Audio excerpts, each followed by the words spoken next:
మనం ఎప్పుడు కూడా అభిమానంతో పనిచేసే టీమే తప్ప మన కాకినాడ రూరల్లో ఉన్నది ఏదో బెదిరించాలనో లేకపోతే నేను వస్తాను నీ సంగతి చూస్తాను అనుకుని ఇప్పుడు కొంతమంది మాట్లాడుతున్నారు. ఆ టైప్ కాదు. మనం అభిమానంగా చిన్నదైనా పెద్దదైనా సరే అటెండ్ అయ్యి వాళ్ళ కోసం మనం పనిచేస్తూ ఉంటాం. ఇప్పుడు కరప మండలంలో రెండో పంటకి నీరు ఎద్దడి వస్తుంది, పూడికలు తీయలేని పరిస్థితి వచ్చిందని అంటే ఎలా తెచ్చామో ఎలా కష్టపడ్డామో వారం రోజుల లోపు మొత్తం మన నాయకుల దగ్గరుండి పూడికలన్నీ తీయించాం. సెకండ్ క్రాప్కి వాటర్ ప్రాబ్లం లేకుండా ఎక్కడ తూర్పు పశ్చిమ గోదావరి జిల్లాలో నేను చెప్తున్నా ఎక్కడా జరగలేదండి. మనమే చేయించాం. నానా తంటాలు పడి చేసాం. సాధ్యమైనంత వరకు ఏ కష్టమైన ఏ పనైనా చేయడానికి ట్రై చేస్తూనే ఉన్నాం. కాబట్టి దయచేసి మనం చేస్తున్న మంచిని మనం తీసుకెళ్ళాలి. రెండోది ఏంటంటే ఈ మధ్యన కొంతమంది బాధ్యత లేకుండా వేరే పార్టీ నాయకులు నోటికి ఏమొస్తుంది మాట్లాడుతున్నారు. సంస్కారమే లేదు. మనం చెప్పాలి చేసింది. జగన్ గారు ఏం చేస్తున్నారు, మన నియోజకవర్గంలో ఏం జరిగింది. 112 కోట్ల రూపాయలు ఓన్లీ డ్రింకింగ్ వాటర్ ప్రాజెక్ట్స్ తీసుకొచ్చాం ఈ నియోజకవర్గానికి. అన్ని నియోజకవర్గాలకి రాష్ట్రంలో సచివాలయానికి 20 లక్షలు ఇస్తే సీఎం గారు మన నియోజకవర్గంలో సచివాలయానికి 40 లక్షలు ఇచ్చారు మనకి ప్రత్యేకంగా.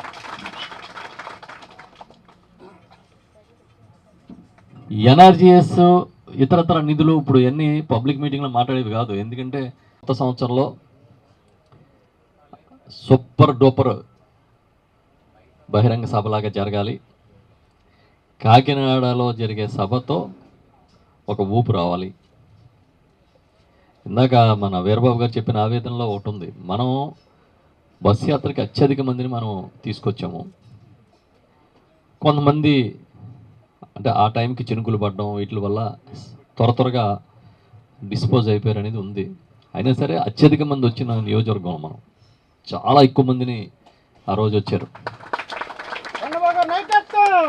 కొంత ఎలా ఉంటుందంటే పొరుగు పచ్చగా ఉంటే కళ్ళలో నిప్పు పోసుకునే బ్యాచ్ ఎప్పుడు ఉంటుంది మన పక్కనే. కాబట్టి ఆడేదో చెప్తాడు, జనం రాలేదంట. వాళ్ళు జగన్ గారికే జనం రాలేదని చెప్పే వాళ్ళు ఉన్నారు. ఎవరికి వైఎస్ఆర్ పార్టీకి వచ్చిన జనం కానీ జగన్మోహన్ రెడ్డి గారికి వచ్చిన జనాన్ని కానీ చంద్రబాబు నాయుడు చరిత్రలో చూసి ఉండడు. ఆయన ఏమన్నా సినిమా యాక్టరా? ఆయన ఏమన్నా సినిమా యాక్టర్గా ఒక సూపర్ డూపర్ హిట్లు కొట్టిన యాక్టర్ హీరోయిన్తో డ్యాన్స్లు వేసిన అయితే చూడడానికి వస్తారు. కానీ ఈయన ఏం చేశారు? ప్రజల హృదయాల్లో ఉన్నాడు కాబట్టి జనం వస్తున్నారు. కాబట్టి జగన్మోహన్ రెడ్డి గారు జనం మనిషి, అందులో ఏమీ తేడా లేదు. తర్వాత అంటే సభ 11 గంటలకల్లా స్టార్ట్ అయిపోతుంది. 10 గంటలకి ఆయన ల్యాండ్ అయిపోతారు. చాలామంది వెనకాల ఉండిపోయారు. అందరిని పేర్లు చెప్పలేదు ఏమనుకోకండి, పెద్దలందరూ అక్కడ ఉన్నారు. పెన్షన్ల దగ్గర నుంచి అమ్మఒడి దాకా, అదేవిధంగా అన్ని రకాల పథకాలు, విపరీతంగా బ్రహ్మాండమైన పథకాలని ఇవాళ అమలు చేస్తున్నాం. ఇంటికి పట్టుకెళ్ళి ఉదయం పెన్షన్ ఇచ్చే పరిస్థితి ఈ దేశంలో ఎక్కడ లేదు. రేషన్ ఇంటికి తీసుకొచ్చే పరిస్థితి లేదు. కాకపోతే ఏంటంటే ఇందాక మన ప్రసన్న గారు చెప్పారు, మనం అన్ని పథకాలు చెప్పమంటే మనమే చెప్పలేని పరిస్థితి. వరుసగా మన పథకాలు ఏమిస్తున్నామని మన నాయకులను అడిగితే 3 వంతులు మర్చిపోతాం. అన్ని పథకాలు అంత సక్రమంగా మనం అందిస్తున్నాం. ఇన్ని పథకాలు ఇస్తూ కూడా ఎక్కడో బయట వాళ్ళ సొంత మీడియాని చంద్రబాబు నాయుడికి లేకపోతే చంద్రబాబు నాయుడుతో జతకట్టిన పవన్ కళ్యాణ్కి ఉన్న మద్దతు మీడియాని, సోషల్ మీడియాని చూసి మన వాళ్ళు కంగారు పడుతున్న పరిస్థితి కనపడుతూ ఉంటే ఆశ్చర్యం వేస్తుంది. ఇప్పుడు కన్నబాబు 8 అడుగులు ఎత్తుంటాడు, 150 కేజీలు బరువు ఉంటాడని ఆడు రాయిచ్చు. కానీ నేను ఎంత ఉంటానో నాకు తెలుసు, మీకు తెలుసు. అలాగే లోకేష్ బాహుబలి లాగా చూపిస్తున్నారు లోకేష్ని. లోకేష్ బాహుబలో జనానికి బలో మనకు తెలుసు. కాబట్టి అందుకని మనం అవి చూసి కంగారు పడద్దు. ఆ సోషల్ మీడియాలో పెట్టేవి చూసి ఒక్కోసారి మన వాళ్ళు చాలా ఆవేదన, చాలా ఇబ్బంది పడుతూ ఉన్నారు. వాటిని చూసి కంగారు పడద్దని చెప్తున్నా. నేను ఒక్కటి చెప్తున్నా, మన నియోజకవర్గంలో ఇప్పుడు ఇస్తున్న పెన్షన్లు 35,202 35,202 పెన్షన్లు ఇస్తున్నాం మన నియోజకవర్గంలో. ఎన్నికల నాటికి మనం ఇచ్చిన పెన్షన్లు 17,000,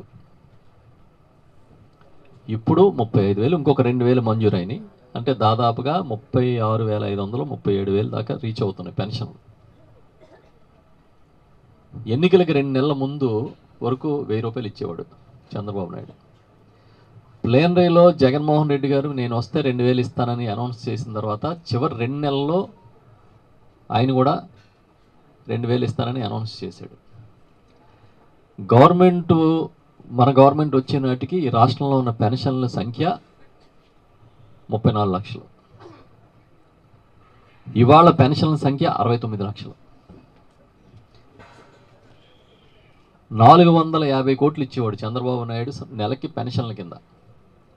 ఇప్పుడు 2,000 కోట్ల దాటి 2,049 కోట్లు ఎంత అయింది అంటే దాదాపుగా 25,000 కోట్లు ప్రతి సంవత్సరం పెన్షన్లుగా జగన్ గారు ఇస్తున్నారు. ఏం చేశాడు జగన్, ఏం చేశాడని వీళ్ళందరూ మాట్లాడుతున్నారు. ఏదో రోడ్డు మీద ఎక్కడన్నా చిన్న గంత ఉంటేనో, లేకపోతే ఇంకెక్కడన్నా చిన్న డ్రైన్ లేకపోతేనో వాళ్ళు ఇష్టం వచ్చినట్టు మాట్లాడుతున్నారు. అంటే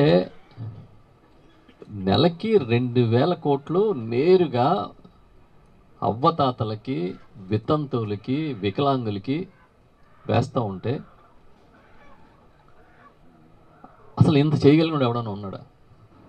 నేను ఎందుకు మీకు డీటెయిల్గా చెప్తున్నానంటే అందరూ మన ముఖ్య నాయకులు అందరూ ఉన్నారు కాబట్టి మనం మాట్లాడడానికి వీలవుతుందని చెప్తున్నాను. 2,000 కోట్లు. ఇవాళ దేశంలో అత్యధిక మొత్తం పెన్షన్ ఇచ్చేది మన రాష్ట్రంలో మన ముఖ్యమంత్రి జగన్మోహన్ రెడ్డి గారు. హైయెస్ట్. ఇంత పెన్షన్ ఎవరు ఇవ్వట్లే. 3,000 రూపాయల పెన్షన్. పెన్షన్లో కూడా ఎన్ని కేటగిరీలు మీరు చూస్తే ఆశ్చర్యపోతారు. కిడ్నీ ప్రాబ్లం వస్తే 10,000, పక్షవాతం వస్తే 5,000, ఇలాగా 10 కేటగిరీలో పెన్షన్లు ఇస్తున్నారు. ఫిషర్మెన్కి అయితే 50 సంవత్సరాలకి పెన్షను, కల్లుగీత కార్మికులకి 50 సంవత్సరాలకి పెన్షను. కానీ మనం చెప్పుకోలేకపోతున్నాం. రేపు పెన్షన్ల పంపిణీ పెంపు కార్యక్రమంలో జగన్మోహన్ రెడ్డి గారు వచ్చి పాల్గొంటున్నారు కనుక నేను ఈ విషయాలు మీకు చెప్తున్నా.